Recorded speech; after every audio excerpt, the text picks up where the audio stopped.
രാവിലെ അനുസരണക്കേട് കാട്ടിയ PSCയെ വടിയെടുത്ത് പീഡിപ്പിച്ചിരിക്കുകയാണ് VD സതീശൻ.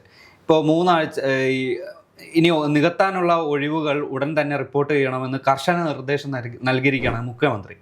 എന്തു തോന്നുന്നു നമ്മുടെ മുഖ്യമന്ത്രിയുടെ ഒരു സഡൻ ആക്ഷൻ കണ്ടിട്ട്? വളരെ നല്ലൊരു കാര്യമാണ്. ഇപ്പോൾ തുടങ്ങിയതല്ല, ഇതിനു മുമ്പത്തെ VD സതീശൻ കൃത്യമായിട്ട് പറഞ്ഞിട്ടുണ്ടായിരുന്നു PSC കൃത്യമായിട്ട് ഒഴിവുകൾ റിപ്പോർട്ട് ചെയ്യണമെന്ന്. കാരണം കഴിഞ്ഞ 10 വർഷക്കാലമായിട്ട് പിണറായി വിജയൻ സർക്കാരായിരുന്നു, ഇടതുപക്ഷ സർക്കാരായിരുന്നു, കമ്മ്യൂണിസ്റ്റ് പാർട്ടിയുടെ സർക്കാരായിരുന്നു ഭരണത്തിലുണ്ടായിരുന്നത്. നമുക്കറിയാം എന്തുകൊണ്ടാണ് കമ്മ്യൂണിസ്റ്റ് പാർട്ടിയെ കൂടുതൽ ആളുകൾ ജനകീയമാക്കിയത്. പാവപ്പെട്ടവരുടെ പാർട്ടി, തൊഴിലാളി വർഗത്തിൻ്റെ പാർട്ടി. പക്ഷേ ഈ 10 കൊല്ലക്കാലം കൊണ്ട് ഏത് തൊഴിലാളികൾക്കാണ് കൂടുതൽ, അല്ലെങ്കിൽ ഏത് തൊഴിലാളികളാണ് ഈ പാർട്ടിയെ അനുകൂലിച്ചത് എന്നൊരു ചോദ്യമുണ്ട്. കഴിഞ്ഞ 5 വർഷക്കാലമായിട്ട് ഇവിടെ ഇടതുപക്ഷ സർക്കാരിൻ്റെ കാലഘട്ടത്തിൽ നടന്നിട്ടുള്ള, അതായത് എല്ലാ കൊല്ലവും നമ്മൾ കണ്ടുകൊണ്ടിരിക്കുന്നത് എന്താണ്, 5 കൊല്ലം ഇടതുപക്ഷം, 5 കൊല്ലം വലതുപക്ഷം, അങ്ങനെയായിരുന്നു. അല്ലെങ്കിൽ UDF LDF മാറി മാറി ഭരിച്ചുകൊണ്ടിരുന്നൊരു സാഹചര്യത്തിൽ നിന്നും വ്യത്യസ്തമായിട്ട് 2 തവണ ഒരേ സർക്കാർ ഭരണത്തിൽ വരുന്നു, ഒരേ ആൾ മുഖ്യമന്ത്രിയായിട്ട് വരുന്നു. അവിടെ ഉണ്ടായ വലിയ വലിയ വിഷയങ്ങൾ, അതായത് ഒരാൾ തന്നെ വരുമ്പോൾ അത് ഒരു ഏകാധിപത്യ രീതിയിലേക്ക് പോകുന്നു. അയാൾ തന്നെ തീരുമാനിക്കും ഇനി അടുത്ത എന്താണ്. ഇവരെല്ലാം സംരക്ഷിക്കുന്നതോ ഇയാൾ ഒരാൾ തന്നെയായിരുന്നു. അപ്പോൾ സ്വാഭാവികമായിട്ടും PSCയിൽ ഉണ്ടായിട്ടുള്ള വലിയ ക്രമക്കേടുകൾ കഴിഞ്ഞ ദിവസങ്ങളിൽ നമ്മൾ ചർച്ച ചെയ്താണ്. 1 2 ക്രമക്കേടിൽ ഒതുങ്ങുന്നതല്ല PSCയിൽ. അതും പലപ്പോഴും ഇപ്പോൾ പല ആളുകളും പല ചർച്ചയിലും പറഞ്ഞിട്ടുണ്ട് PSC അങ്ങനെയൊന്നും ചെയ്യില്ല, PSCക്ക് കോടതിയേക്കാൾ ചിലപ്പോൾ വാല്യൂ PSCക്ക് വേണമെങ്കിൽ കൊടുക്കാമെന്ന് പറയുന്ന ആളുകളും ഉണ്ടായിരുന്നു. പക്ഷെ അവരുടെ എല്ലാ വായടപ്പിച്ചുകൊണ്ട് PSCയിൽ ക്രമക്കേടുകൾ കണ്ടെത്തി. അത് 1 2 ക്രമക്കേടല്ല, അതിൽ കൂടുതൽ ക്രമക്കേടുണ്ട് എന്ന് കണ്ടെത്തി. ഈ ജോലി കൊടുത്തത് ആരാണ്? ക്രമക്കേട് നടത്തിയിട്ട് ഇടതുപക്ഷ സഖാക്കൾക്ക്, വലിയേട്ടന്മാർക്ക്. ഈ ആസൂത്രണ ബോർഡിൽ നടത്തിയ ഒരു വിഷയം മാത്രമല്ല, ഇപ്പോൾ കഴിഞ്ഞ 10 വർഷക്കാലമായിട്ട് KSRTCയിൽ എത്ര നിയമനങ്ങൾ PSC വഴി നടത്തി എന്നുള്ളതിൻ്റെ വിവരാവകാശ രേഖ തെരഞ്ഞെടുപ്പിന് മുമ്പിട്ട് നമ്മൾ കണ്ടതായിരുന്നു. 4 പേർക്കാണ് തൊഴിൽ കൊടുത്തത്. 10 വർഷക്കാലത്തിനിടയ്ക്ക് 4 പേർക്കാണ് PSCയിൽ തൊഴിൽ കൊടുത്തത്. അപ്പോൾ ഒന്ന് ആലോചിച്ച് നോക്കൂ, എന്തായിരുന്നു കഴിഞ്ഞ 10 വർഷക്കാലമായിട്ട് കേരളത്തിലെ PSC എന്നത്.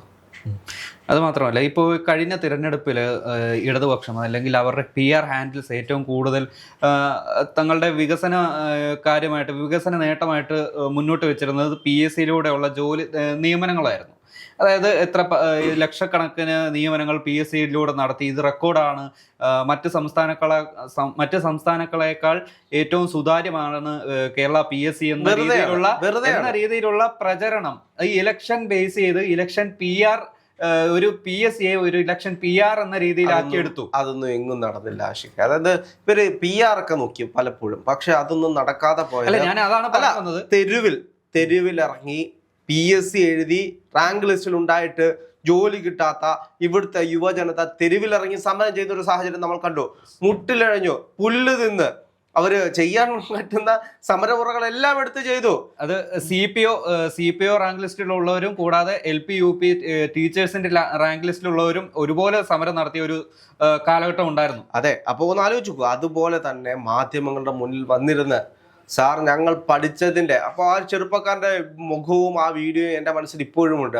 ആ ചെറുപ്പക്കാരൻ മാധ്യമങ്ങളുടെ മുന്നിൽ വന്നിരുന്ന് പറയുന്നത്, സാർ ഞാൻ രാവും പകലുമെന്നില്ലാതെ വെള്ളത്തിൽ, അതായത് ഉറങ്ങാതിരിക്കാൻ വേണ്ടിയിട്ട് ചൂടുവെള്ളം കാലിൽ വെച്ച് അങ്ങനെ വെളുപ്പാങ്കാലത്ത് 4:30 മണിക്കും 3:30 മണിക്കും ഉണർന്നിട്ടിരുന്ന് പഠിച്ച് കല്ല് വെട്ടാനും മേസ്തിരി പണിക്കും പോയിട്ടാണ് സാർ ഞാൻ ഈ റാങ്ക് ലിസ്റ്റിൽ വന്നത്.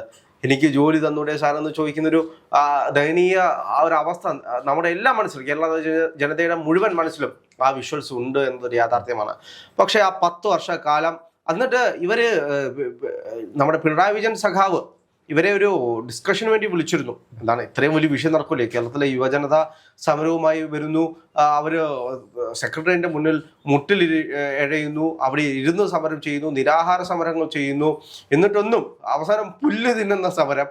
അപ്പോൾ പല സമരമുറകളും നമ്മൾ കണ്ടു. അപ്പോൾ ഇതെല്ലാം കണ്ടിട്ടും കാണാതെ ഇരിക്കുന്നു എന്ന് പറഞ്ഞു കഴിഞ്ഞാൽ നാണക്കേടല്ലേ. അതുകൊണ്ട് സംസാരിച്ചു.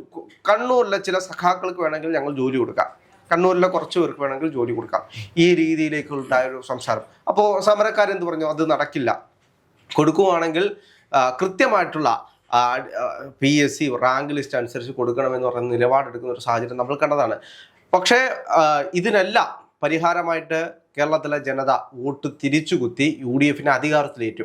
UDF വിശ്വസ്തത ഇത് കേരളത്തിൽ ഒരാളോ രണ്ടാളോ അല്ലെങ്കിൽ മുഴുവൻ ആളുകളും, മുഴുവൻ യുവജനതയും, യുവാക്കളെന്നോ വിദ്യാർത്ഥികളെന്നോ വയസ്സായവരെന്നോ അങ്ങനെ വേർതിരിവ് കാണിക്കാത്ത രീതിയിൽ ഇപ്രാവശ്യം വോട്ട് ഷെയറിങ് നടന്നിട്ടുണ്ട്.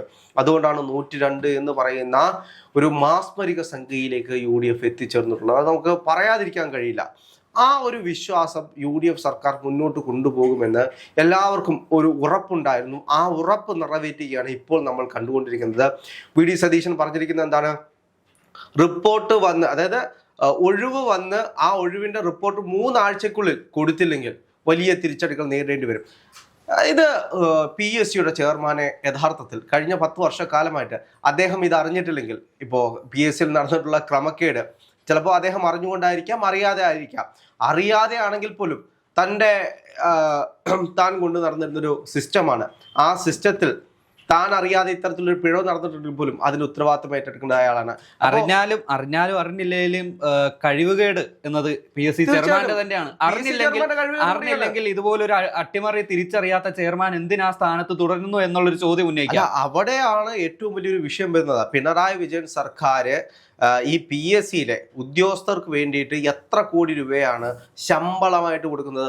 ഓരോ ആളുകൾക്കും ഉണ്ടായിട്ടുള്ള ശമ്പള വർധനവ് അതെന്തിൻ്റെ പേരിലായിരുന്നു എന്ന് നമ്മൾ പല ആളുകളും ചോദിച്ചിട്ടുണ്ട്. എന്തിനാണ് ഈ PSC ഉദ്യോഗസ്ഥർക്കൊക്കെ ഇത്രയും പൈസ കൊടുക്കുന്നത്? ഒക്കെ 3.5 ലക്ഷം കേരളത്തിലെ ജനങ്ങൾക്ക് വിദ്യാഭ്യാസം കൊടുക്കുന്ന ഒരു തൊഴിൽ സംവിധാനമാണ്. അപ്പോൾ നമുക്കറിയാം, എവിടെ ജോലിക്ക് പോകണമെങ്കിലും അവിടെ കൈക്കൂലി കൊടുക്കേണ്ടതുണ്ട്. കേരളത്തിൽ ഏത് മേഖല, ഇപ്പോൾ നേഴ്സിംഗ് പഠിച്ച് നമ്മൾ സ്ഥാപനത്തിൽ ജോലിക്ക് പോകണമെങ്കിൽ അവിടെ കൈക്കൂലി കൊടുക്കേണ്ട ആവശ്യമുണ്ട്. ഇപ്പോൾ ടീച്ചർമാർ, അധ്യാപകരായിട്ട് എയ്ഡഡ് സ്കൂളുകളിലൊക്കെ പോകണമെങ്കിൽ ഒരു വലിയ തുക ഡൊണേഷൻ 50 ലക്ഷം കൊടുക്കണം. അതേപോലെ തന്നെ ഇപ്പോൾ ദേവസ്വം ബോർഡ്, അങ്ങനെ തുടങ്ങി സർക്കാർ മേഖലയുമായി ബന്ധപ്പെട്ട് നിൽക്കുന്ന മറ്റേത് സംവിധാനത്തിൽ പോവുകയാണെങ്കിലും നമ്മൾ എന്ത് കൊടുക്കണം? ഡൊണേഷൻ കൊടുക്കണം, അല്ലെങ്കിൽ കൈക്കൂലി കൊടുക്കണം. അവിടെയും ഇവിടെയും എല്ലാം കയറി ഇറങ്ങി നിറങ്ങി നടക്കേണ്ട അവസ്ഥയുണ്ട്. പക്ഷെ PSC അങ്ങനെയല്ല. PSC അത്രത്തോളം സുതാര്യമായിട്ടുള്ള സംവിധാനമാണ്. ആ സംവിധാനത്തെയാണ് തച്ചുടച്ചത്. അതിലൊരു ക്രമക്കേട് നടന്നു എന്ന് പറഞ്ഞു കഴിഞ്ഞാൽ നാളെ എഴുതാൻ വരുന്ന വിദ്യാർത്ഥികൾക്കും തങ്ങൾക്കും ഇതിൻ്റെ ഇടയിലൂടെയൊക്കെ കയറി പോകാം എന്നുള്ള ചിന്താഗതി വരും. അത് ഇടതുപക്ഷ സഖാക്കൾക്ക് ജോലി കൊടുക്കും. നമുക്കറിയാം, ശിവരഞ്ജിത്തിനെ പിടിക്കുന്ന ഒരു സാഹചര്യം, അന്ന് പാർട്ടിക്കുണ്ടായ നാണക്കേട് എന്താണെന്നറിയാം. ആ ഒരു സാഹചര്യത്തിലാണ് ആസൂത്രണ ബോർഡിൽ വീണ്ടും ഇതേപോലെ ആളുകളെ തിരികെ കയറ്റുന്നൊരു സാഹചര്യം ഉണ്ടായത്. അത് എത്രയും പെട്ടെന്ന് നടത്താമോ അത്രയും പെട്ടെന്ന് തന്നെ നടത്തിയില്ലേ? 3 ആഴ്ച കൊണ്ടാണ് നിയമനം നടത്തുന്നത്. അപ്പോൾ ഇങ്ങനെയുള്ള സാഹചര്യങ്ങൾ എന്താണെങ്കിലും കേരളത്തിലെ ജനത VD സതീശൻ അർപ്പിച്ചിട്ടുള്ള, അല്ലെങ്കിൽ യുവജനങ്ങൾ VD സതീശന് അർപ്പിച്ചിട്ടുള്ള അവരുടെ ആ ഒരു വിശ്വസ്തത, അത് VD സതീശൻ കാത്തു സൂക്ഷിക്കുന്നു എന്ന് പറയുന്നത് വലിയൊരു കാര്യം തന്നെയാണ്. കാരണം 3 ആഴ്ച കൊണ്ട് റിപ്പോർട്ട് തേടി അത് ഒഴിവുകൾ PSC റിപ്പോർട്ട് ചെയ്യുമ്പോൾ സാധാരണപ്പെട്ട യുവാക്കൾക്ക്, എനിക്കും പരീക്ഷ എഴുതി കഴിഞ്ഞാൽ വീണ്ടും തസ്തികകൾ ഉണ്ടാകും. ഈ പരീക്ഷ എഴുതിക്കൊണ്ടിരിക്കുന്ന ആളുകളുണ്ട്.